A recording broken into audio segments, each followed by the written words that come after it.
At sa wakas, nagkaroon nga ako ng time para makapag-pamper. Alam ko naman na karamihan sa ating mga mommies ay hirap na hirap talagang gawin itong pamper na ito. Dahil alam niyo naman tayo mga mommies ay hindi nawawala ng gagawin. Simula nga na nagkaanak ako ay bihirang-bihira ko na nga itong magawa. Siyempre dahil bukod sa busy at madaming ginagawa ay hindi rin talaga nating mapagkakailang mahal din talaga ang magpapamper. Kaya lang, syempre, kailangan din talaga natin magbigay ng time para sa sarili natin paminsan-minsan. Sa pagkakataong ito nga ay hindi ko kasama si Daddy C at saka si Liam. Sabi nga sa akin ni Daddy C ay i-treat ko naman daw ang sarili ko dahil December naman.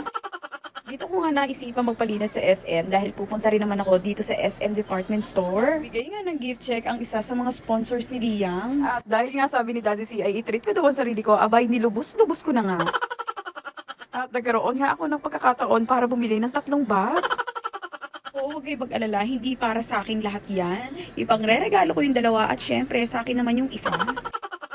Kung nagtataka kayo kung bakit marami akong kinukuha, para sa inyong kaalaman po kapag ka may gift check ka, kailangan ay i-consume mo yung iyong gift check dahil iyon ay hindi nasusuklian. Kaya mas maigi na yung sobra kesa yung magkulang. Napadaan nga rin ako dito sa mga scented candle kaya naman bumili ako ng 6 na piraso. At nakita ko nga itong chocolates and chips ay kumuha na nga rin ako. Para syempre may mapaisalubong ako kay Daddy C at saka na rin syempre kay Liam. At dahil nga isa nga rin sa kinahihiligan ni Liam ang Oreo ay kumuha na nga rin ako ng iba't ibang klase. At sa pag-iikot-ikot ko nga ay nakadalawang cart na nga ako dito sa SM Department Store. Ay talaga naman nagpaka-multitasking ako nitong araw na ito. Kung nga sa nagbibideo ako at namimili, abay tinutulak ko pa ito isa-isa itong mga cart na dala-dala ko.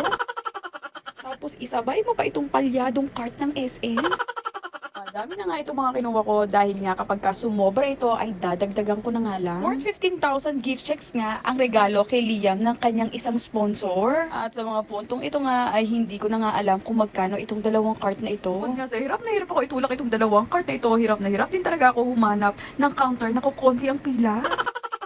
Buti na lang naisipan ko nga na may prestige pala tayo. Kaya naman hindi na nga ako napapila ng napakahaba at dito na nga ako napunta sa Express Lane. Ito nga pala ang advantage ng merong prestige card. Kahit sobrang habang pila, basta may prestige card ka, mapupunta ka sa Express Lane. At sa mga puntong ito nga habang pinapunch ang aking mga pinamili ay nakaramdam na nga ako ng gutom at uhaw. Kaya naman pinapunch ko na nga itong chocolate at kumain na nga ako. So yun lang guys, ingat kayo palagi. Thank you for watching. Bye!